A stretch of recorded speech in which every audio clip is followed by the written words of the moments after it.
Bonjour, je vais vous présenter en plusieurs vidéos la façon de développer des robots de trading en C# avec la plateforme Cealgo. Vous voyez en fait sur cet écran le projet sous l'environnement GitHub.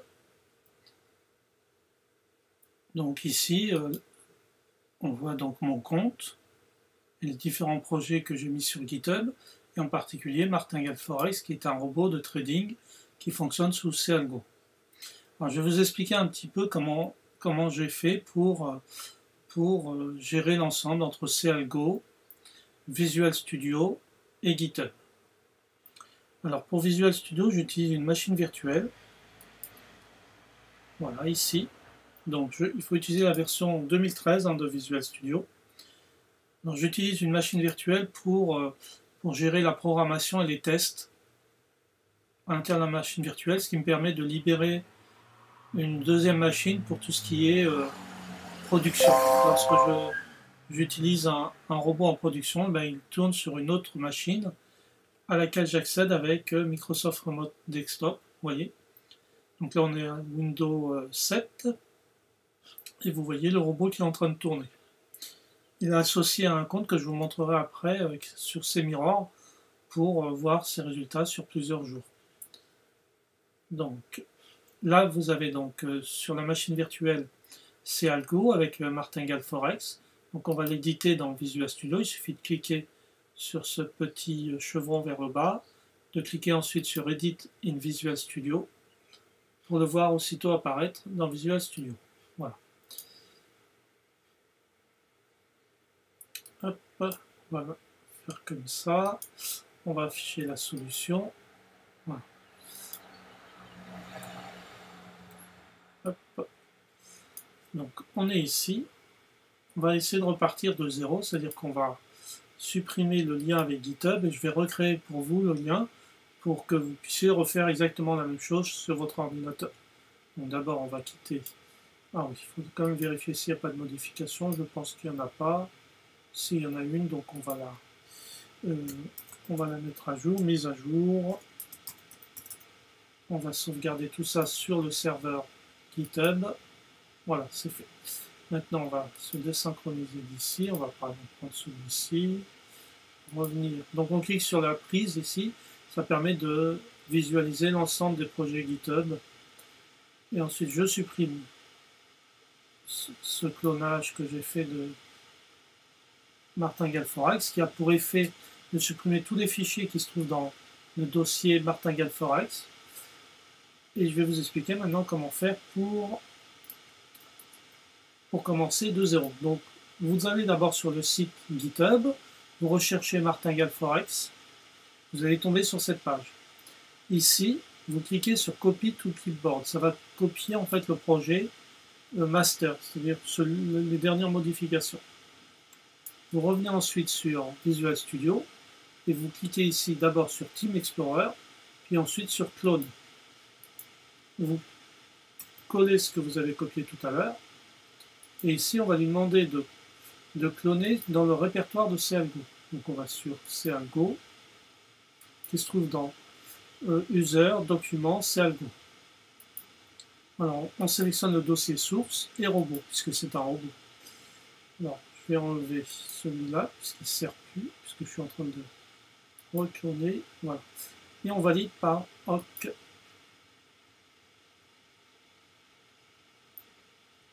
Voilà, on va lui donner le même nom.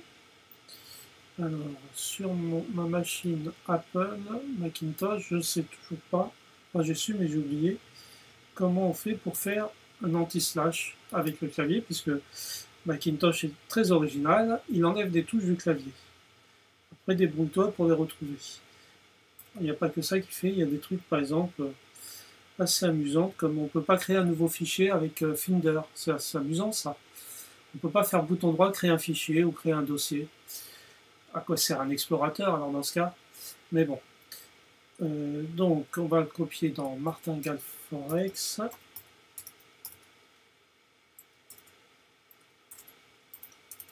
Voilà. On clone. Donc là il est en train de copier les fichiers qui sont sur le dépôt GitHub sur notre dossier ici, donc document, CAlgo, source, robot, et on voit bien notre dossier martingale-forex, vous voyez, du 26 juin à 21h28. Voilà. Donc dès qu'on a fait ça, ben, on voit apparaître le projet ici. Voilà. Et on peut aussitôt l'utiliser. Ici, on va sélectionner donc Martingale Forex. Donc pour le sélectionner, on fait un double clic dessus. Ensuite, on sélectionne la solution. Et ensuite, dans Selection Explorer, on a accès à toutes les sources de ce projet Martingale Forex. Donc, je vous explique un peu son contenu. Voilà, j'ai tout refermé pour qu'on voit bien. Ça, le premier dossier Backtest and Optimisation contient en fait un ensemble de paramètres avec des photos du résultat des backtests. Je vais le mettre en plus grand pour qu'on voit bien. On voit vraiment tout petit. Bon. Voilà. Je ne sais pas comment on fait pour agrandir ça. Est-ce qu'il y a une loupe? C'est peut-être ici. Ça ne permet pas d'agrandir. Bon. Donc le mieux c'est de l'ouvrir dans l'explorateur Windows. Enfin l'explorateur Windows. Voilà, pour mieux voir. Donc on a à la fois la photo du backtest et puis les paramètres de ce backtest. Et il y a aussi marqué la version... ah non, la version n'est pas marquée, tiens. Ah si, il est marqué là. 13.20, ça veut dire 1.3.2.0.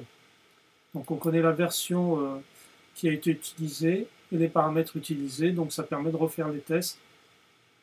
Pour retrouver cette version, par exemple, si je veux retrouver la version 1.3.2.0, je dois retourner sur GitHub, ici, et rechercher la version 1.3.2.0.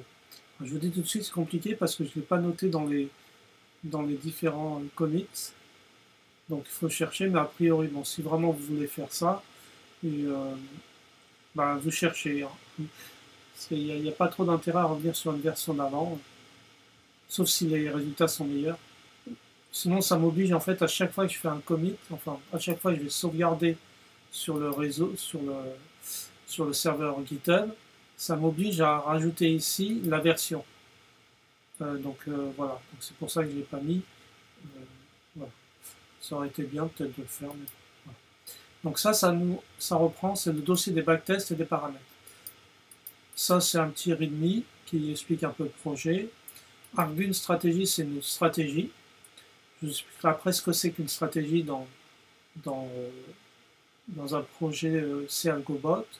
CAlgoLib, c'est la librairie CAlgoBot, dont je vous parlerai aussi après. Double Candle Stratégie, c'est une deuxième stratégie. Et enfin, Martingale Forex, qui est ici, avec le code source. Voilà. Hop. Alors, l'avantage d'utiliser Visual, pourquoi j'arrive pas à faire ça? Ça devrait marcher, ça. Hop. Alors, ça, on va mettre comme ça. Ah ouais, je suis pas dans le bon. Ah oui, je suis en train de... Donc, on va quitter ici. Hop, je suis pas dans le bon. Là, je suis dans la machine de production. Donc, on va quitter. On va revenir ici. Voilà. J'ai arrêté, la machine reprend. C'est là, en fait, qu'il faut faire les choses. Voilà. Une petite merveille du Macintosh, à nouveau, c'est qu'il vous demande 10 fois par jour de rentrer votre mot de passe. Bon, voilà, on ne sait pas trop à quoi ça sert, ça ne protège rien du tout. Hop.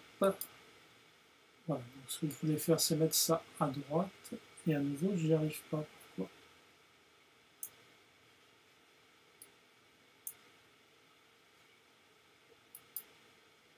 Si je suis dans ma machine virtuelle, ça devrait marcher. Je mets ça, ah voilà, là ça marche. C'est peut-être parce que ça prend trop de place, on va la réduire, voilà. Hop, ici.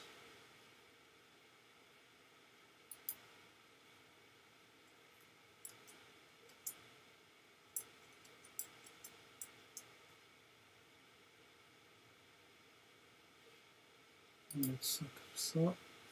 Je n'arrive pas à retourner sur mon bureau, voilà. J'ai ce fond d'écran.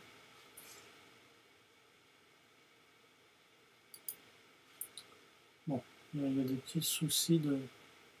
Le mieux, c'est que je vais couper cette machine. Alors, attendez. Voilà, c'est ici. On va faire quitter comme ça. On va retrouver notre bureau correct. Voilà. Donc, là, c'est Windows 8.1, c'est la machine virtuelle dans laquelle je fais les développements et les backtests. Voilà. Alors, je vais vous montrer l'intérêt d'utiliser Visual Studio. C'est par exemple lorsque vous voulez débugger le code. Donc, on va recompiler. On fait rebuild. Il faut toujours faire ça quand on veut faire un débugage. On rebuild tout.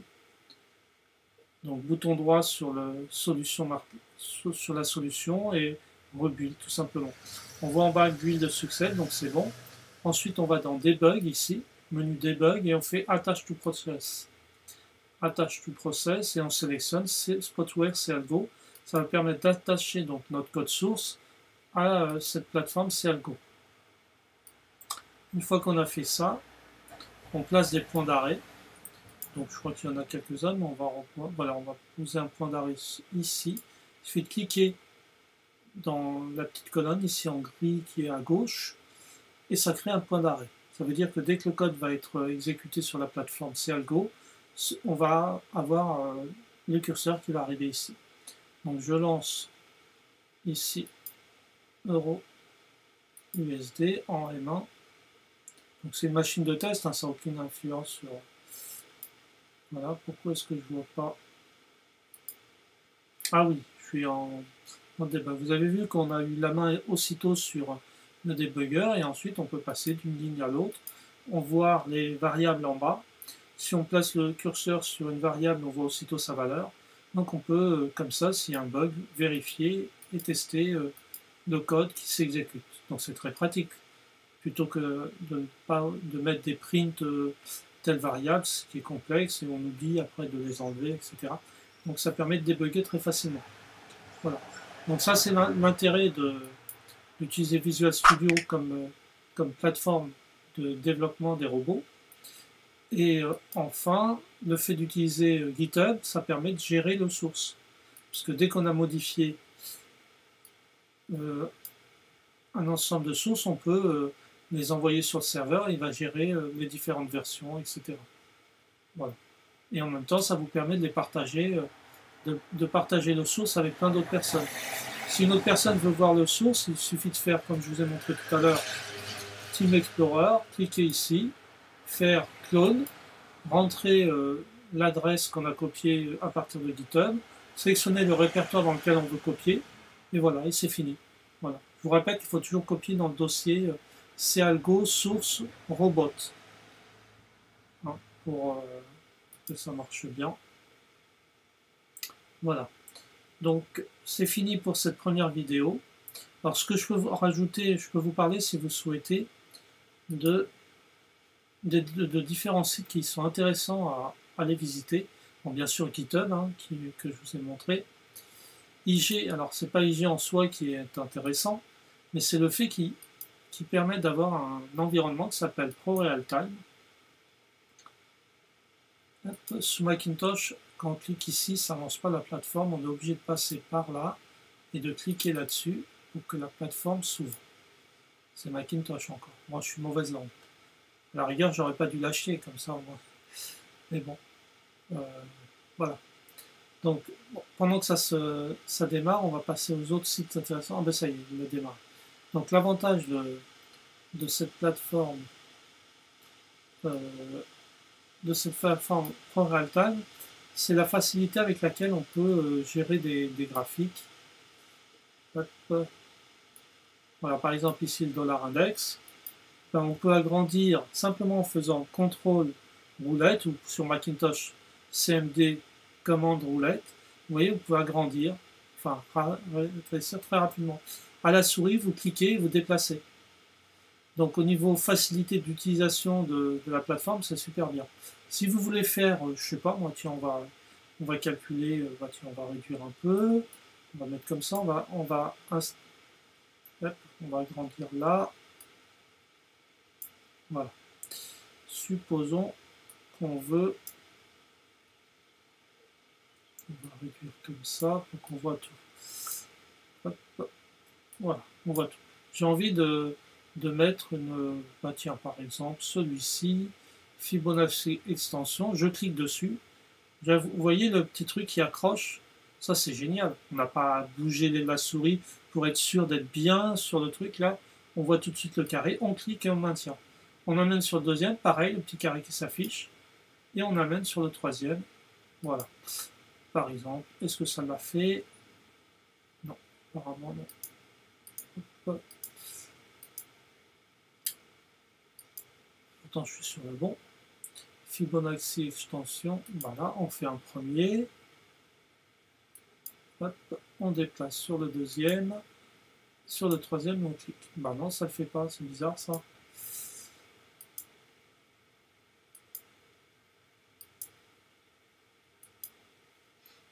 Alors c'est peut-être l'autre. Peut-être celui-ci. Donc premier. Non, c'est pas celui-ci non plus, c'est bien celui-là. Normalement, on fait 3 points. 1 point, 2 points et 3 points. Ah ben il y a un petit bug. J'ai l'impression qu'il ne met pas tout. Donc on ne voit pas les 3 points avant. Il y a un bug, hein, c'est nouveau ça. Donc on a mis Fibonacci extension. Ce que je voulais montrer ici, c'est la facilité avec laquelle on fait ça. On peut mettre une droite de... Voilà, ici. Hop. En remettre là. On peut en prendre une. La déplacer, appuyer sur... Alors, comment je fais pour déplacer? Ah ben, voilà. Il faut reprendre ici. On a des supports.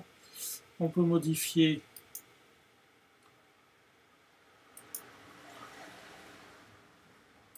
la ligne, par exemple modifier l'épaisseur, changer la couleur. Voilà. Bon, toutes les autres plateformes le font, mais ici c'est la simplicité avec laquelle on le fait. On ne perd pas de temps, quoi. On veut en rajouter un rectangle, on clique simplement, ils sont tous affichés. Sur certaines plateformes, par exemple, il faut d'abord cliquer sur un menu, ensuite sélectionner l'indicateur ou la figure que l'on souhaite faire, et ensuite la placer où on veut. Je trouve que ça ne sert à rien de faire 2 clics pour une même action.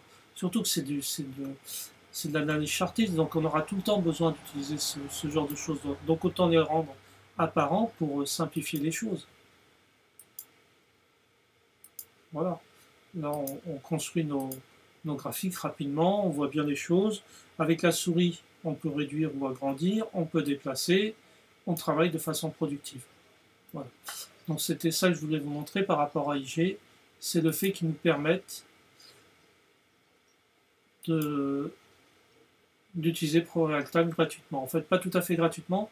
Il faut payer 30 € le premier mois. Et si vous faites au moins 2 ordres par mois, c'est-à-dire 2 fois 2 allers-retours, enfin ça fait 4 ordres en fait, et un ordre achat, un ordre de vente, ou alors un ordre de vente, un ordre d'achat qui fait un aller-retour. Si vous en faites donc 4 comme ça, ben, c'est gratuit le mois suivant. Vous ne payez pas le mois suivant les 30 €. Donc au final, si vous tradez un minimum par mois, ben, ça devient gratuit, quoi. Voilà. Ensuite, bon, ceci vous connaissez, c'est TDN. C'est là qu'on met des robots, hein. On met des commentaires, des graphiques, etc. Il y a aussi un forum, etc. Il y a des indicateurs et des robots. C'est Mirror, ça peut-être vous ne connaissez pas encore. Donc là, vous voyez par exemple M-Forex, les performances de M-Forex depuis le 22 juin. Alors vous voyez, il y a beaucoup de buy drawdown, parce qu'en fait, il y a eu plusieurs versions, modifications, j'ai fait pas mal de modifications. Donc toutes ces mises au point font que il y a beaucoup de... C'est pas encore au point. Voilà. Mais bon, j'ai mis ici, comme ça au moins ça permet d'avoir une synthèse des résultats. Donc sur ces mirrors, vous pouvez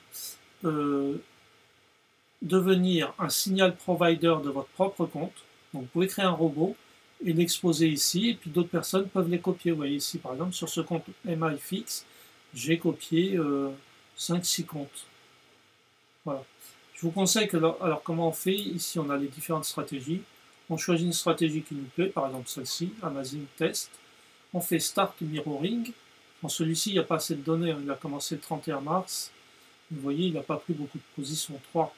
C'est pas très rentable de le copier. Et puis sa dernière position, c'était le 6 mai. s'y met, depuis il n'y a plus rien. Donc voilà. Je pense qu'au bout d'un certain temps, il faudrait que le site supprime les comptes qui sont plus actifs. Ça ne sert à rien de les laisser. Parce que personne ne les copiera, ou on les copiera, mais il n'y aura pas d'ordre. Donc nous, on clique sur Start Mirroring, on sélectionne le compte sur lequel on veut que ce soit copié, et on choisit ici le facteur de copie. Donc 1%, ça veut dire qu'on va copier juste 1% du volume. Si la personne prend un lot, ben nous, au lieu de prendre un lot, on va prendre un micro-lot. Si on prend 100%, ben si la personne prend un lot, nous, on prendra un lot sur notre compte. Donc au début, je vous conseille de mettre toujours 1%. Vous faites Start Mirroring, et ça rajoute ça, vous voyez ici. Voilà. Et à partir de là, dès qu'il y a un ordre qui est pris sur ce compte, il sera copié sur votre compte à vous. Là, je vais le supprimer parce qu'il ne me sert pas. Voilà. Donc ça, c'est Semirror qui est très bien, parce que l'avantage, en fait, c'est que ça permet de copier des comptes de ces algos, de ces traders. Voilà. Et en même temps, ça permet de créer des robots en C#. Je rappelle que l'intérêt de la plateforme C-Algo, c'est surtout ça. Pouvoir créer des robots en C#. Enfin, pour moi, c'est son avantage principal. Pour d'autres, ça doit être autre chose, mais pour moi, c'est ceci. C'est le fait qu'on puisse les développer en C# avec Visual Studio. Un autre site intéressant, c'est TradingView. Donc là, je vais vous montrer. TradingView propose des analyses. Alors, c'est des particuliers qui proposent des analyses avec les outils de la plateforme. Donc là, par exemple, vous avez une personne qui s'appelle Technicien. On peut voir des caractéristiques de cette personne, voir les différentes analyses qu'il a fait. Et un truc intéressant ici, c'est qu'on peut voir, là par exemple, il dit qu'il faut vendre CAD suisse. On peut cliquer sur ce petit truc là à droite, et aussitôt on va voir ce qui s'est passé après. C'est-à-dire lui, son analyse, il l'a faite le 26 juin. Aujourd'hui, on est le 20. Alors il l'a fait le 26 juin. Alors, non, le 25 juin à 21h. Aujourd'hui, on est le 26 juin. Donc il a dit que ça allait baisser. Effectivement, ça a baissé. Là, c'est en train de remonter. Donc je ne sais pas s'il a proposé un stop. Mais c'est bien quand les traders, les analystes proposent des stops. Là, si nous avait proposé un stop, par exemple, à 0,7539, bah, son analyse aurait été parfaite. C'est sûr que le résultat, l'analyse peut être très bien, et malgré tout, le résultat qu'on obtient est mauvais. Parce que ça dépend aussi d'autres critères, comme la qualité du trader, les stops, la façon de placer les stops, la façon de gérer sa position. Tout ça, ça joue. Mais il y a quand même le fait que l'analyste vous donne une position en vous disant il faut la vendre. Si aussitôt ça monte, qu'à chaque fois qu'il vous dit qu'il faut vendre, enfin statistiquement, si dans 80% des cas il vous dit qu'il faut vendre à chaque fois ça monte, on peut se poser des questions sur les qualités de l'analyste. Mais il ne faut pas oublier quand même qu'une analyse, c'est pas un tout, quoi. C'est pas un, comment dire, c'est pas du libre service, c'est pas un McDo, quoi. On n'ouvre pas et on mange. Il y a besoin de réfléchir sur la stratégie d'achat ou de vente qui a été proposée, de placer ses stops correctement et ses take profits correctement. Voilà. Donc j'aime bien ce site parce qu'il y a plein d'analyses. On peut en particulier voir les analyses de n'importe quelle personne, voir les instruments qui tradent et les différentes analyses. On clique dessus. Là par exemple, il y a 84% de personnes 84 personnes qui ont dit que c'était une très bonne analyse. Voyons voir le résultat. Donc là, il a dit qu'il fallait vendre. Vous voyez, c'est assez extraordinaire. Il a dit qu'il fallait vendre, mais ça monte, mais il y a quand même 84 personnes qui disent que c'est bien. Bon, très bien, je veux bien, mais ça me paraît bizarre quand même. Hein. On en reprend un autre pour voir. Là, il propose un short, à nouveau, vente. Et bien, là, il ne s'est pas trompé, ça a été un super short. Et en plus, il a donné un niveau, là, le niveau ici, qu'il a proposé, qui correspond exactement. Donc on peut dire, en 107 pouces verts, donc là, il les mérite largement. Quelqu'un qui aurait suivi son analyse, il aurait gagné en 1203 jusqu'à 1172, ça fait 31 pips. 31 pips sur l'or, ça fait quand même pas mal d'argent. Voilà. Donc le site s'appelle TradingView. Ça, c'est un autre site qui propose des analyses, qui s'appelle Central Chart. J'aime bien aussi. Vous pouvez ici, par exemple, donner l'instrument que vous voulez voir. Vous pouvez me préciser d'autres paramètres comme le time frame, etc. Et aussitôt, vous voyez toutes les analyses par ordre chronologique sur l'euro USD. Là, par exemple, on voit qu'il y a une analyse euro USD sur le time frame 1 heure qui date de à peu près 11 heures, qui a été faite par Vincent Launay. Vincent Launay, je crois que c'est le responsable de ce site Trading Central, parce qu'on le voit intervenir régulièrement, et ses analyses sont toujours très bien expliquées, vraiment très claires. Là, vous voyez, il explique bien les choses, les graphiques sont bien faits, vous voyez l'UTIS Pro très real time également, on voit les courbes, les supports, résistances, les obliques. Là, par exemple, il dit que si ça dépasse cette oblique haute, bah, il faut faire que des achats, et si ça dépasse à la baisse cette oblique-là, il faut faire que des ventes. Voilà. Donc, il me semble que ça a baissé depuis l'euro USD. Je regarde, on va le regarder en 1 heure. Hop. Time frame, ah ouais, il faut l'arrêter, sinon on n'y arrive pas. Time frame 1 heure.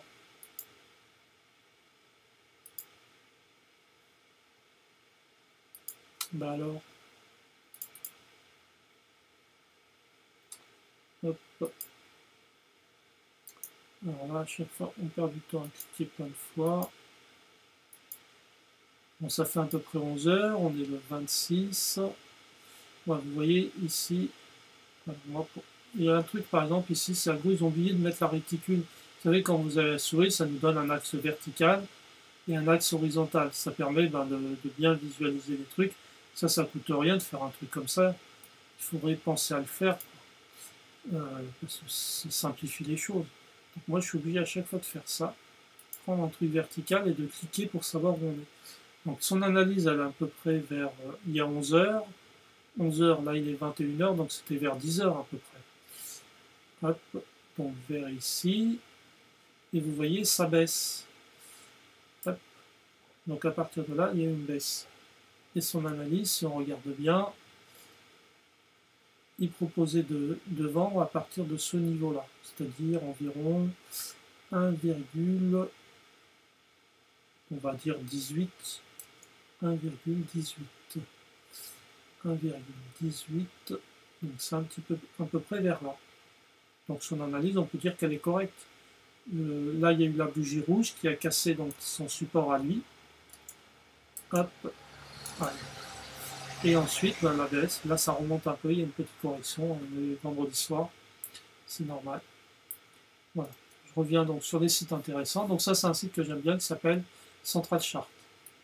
Ensuite, CMC Market, ça c'est une nouvelle plateforme que je suis en train de tester. Je la trouve bien, elle est bien faite, il y a des choses intéressantes, en particulier un système d'alerte. Vous avez aussi les news Reuters, donc vous faites liste, on peut filtrer la liste de produits. Elle apparaît pas mal. Ah, voilà. Et on peut filtrer, on choisit par exemple les indices, on clique ici, on peut voir les news Reuters, le sentiment client, donc c'est ceux qui achètent ou qui vendent sur cette plateforme CMC Market. Voilà. Il y a des petits détails qui sont surprenants pour une plateforme d'une telle qualité. Regardez l'ensemble des positions. Eh ben, on ne sait pas si c'est un achat ou une vente. Vous voyez, il est marqué euro USD, mais il n'y a pas marqué ni buy ni sell. Il n'y a pas le nombre de pips qu'on a gagné ou qu'on a perdu. Voilà. Donc, c'est des choses, c'est des informations essentielles qu'il faut avoir dans un carnet de position. Bah, premier truc, c'est ce que j'ai acheté ou vendu. Ensuite, le niveau où j'ai acheté. Donc là, j'ai le cours, j'ai mon stop loss, le take profit. Donc là, ça doit être le cours. En fait, c'est le cours auquel j'ai acheté. Voilà. Et puis, l'idéal, ça serait que lorsqu'on clique là-dessus, ça nous affiche le graphique par rapport à la place de ça, ça nous affiche en fait, le carnet la possibilité de reprendre un ordre ou de modifier notre ordre. Bon, c'est des petits détails, hein, ça, c'est bizarre qu'ils aient oublié ça. Voilà. Donc c'est une plateforme qui me semble intéressante. Ensuite, Chantal Charcha, on l'a déjà vu. Ça, c'est autre chose. Ça, c'était les news que je regardais. Il y avait autre chose que je voulais vous montrer. Hop, c'est Mirror. C'est quoi ça? Ça, c'est bon. Ah oui, c'est MATLAB. Oui. En fait, on peut créer des robots avec MATLAB. Donc, MATLAB, vous pouvez même télécharger une version d'essai pendant 30 jours. Et avec cette version de MATLAB, vous pouvez faire du trading. Donc, on va essayer de trouver des webinaires. Il y a énormément de docs et de vidéos, c'est ce qu'ils appellent des webinaires. MATLAB, la plupart sont en anglais malheureusement. Mais c'est des webinaires qui expliquent à peu près tout. Il y a des docs aussi qui sont très bien faits. Donc MATLAB, ça utilise beaucoup le C, C++ et le Fortran, et ça permet de faire des mathématiques, de l'algorithmique, de la visualisation de données, de la simulation de données. C'est vraiment un outil très complet pour faire tout ça. Et en particulier, ça permet de faire des robots de trading, ce qui nous intéresse ici. Donc, je sélectionne. Vous voyez, il y a une Trading Toolbox qui est un add-on à MATLAB et qui permet de créer des robots, de les tester. On peut même les implémenter sur une plateforme comme Interactive Broker directement. Alors on le teste ici sur MATLAB, on l'envoie sur Interactive Broker et on peut lancer des ordres, voilà, un peu comme on fait avec ces algos. Hein. On crée un robot et puis on le lance aussitôt sur la plateforme. Mais là, au lieu d'utiliser Visual Studio, on utilise MathWorks. Voilà. Il y a une vidéo que j'arrive pas à retrouver qui explique justement comment faire non, on va marquer plutôt MATLAB Trading. Et l'auteur de cette vidéo que j'avais noté s'appelle Stéphane Duprez. Stéphane Duprez, qui est ingénieur chez MATLAB. Alors, est-ce qu'on a sa vidéo profil? Non, c'est bizarre, elle n'est pas référencée avec son nom. Trading, si je marque webinaire, est-ce que ça rend les choses? Non. Alors, on va revenir sur MATLAB.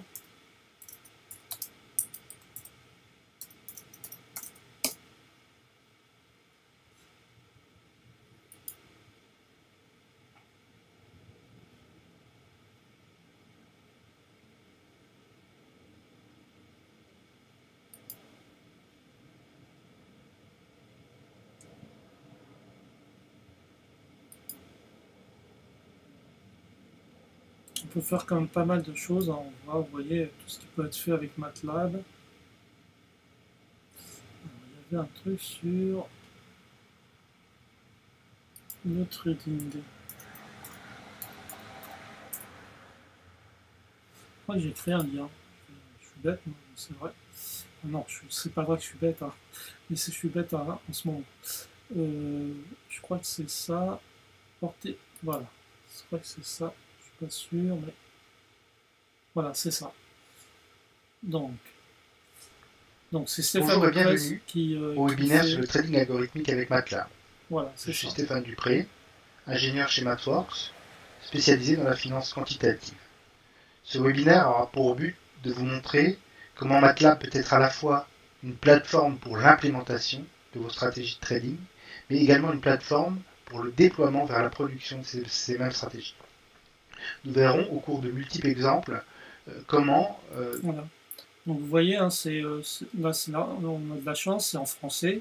Et il explique comment il fait pour créer un robot. Et voilà. Il y a 2 vidéos en français dans lesquelles il explique. C'est pas une explication pas à pas, hein, c'est vraiment une vue d'ensemble de ce qui est possible de faire avec MATLAB. Ensuite, il faut prendre des docs, énormément de docs, on en trouve aussi beaucoup sur Internet pour développer des robots. Donc moi, je vais essayer cette piste-là qui m'intéresse et je vous en parlerai dans une autre vidéo pour vous donner mon avis après avoir implémenté quelque chose et essayer de faire quelque chose avec MATLAB. Voilà. Je crois que c'est tout pour les sites intéressants dont je pense actuellement. Il y en a plein d'autres, hein, mais bon, je pense que là, il y en a pas mal. Tiens, Feedly, bon, ça, on sort un peu de notre domaine, mais Feedly, c'est génial. Ça vous permet d'avoir énormément de flux sur tous les sujets qui vous intéressent. Et vous pouvez les ranger par catégorie. Vous voyez. Donc, par exemple, moi, je m'intéresse à l'informatique, au web, différents trucs, la bourse, par exemple. Et vous avez différents flux, voilà, sur plein de choses. Et sur Macintosh, l'avantage, vous voyez, on peut le faire. Il y a ce petit outil qui s'appelle Newsflow. Ça aussi, c'est super. Vous pouvez filtrer. Donc là, par exemple, je lui demande de m'afficher juste le Forex. Hop, lui, on va l'enlever. Et aussitôt, je ne verrai apparaître que les news qui correspondent au Forex. Enfin, je crois. Hein. Là, je vois Koh-Lanta, c'est pas trop Forex. Bon.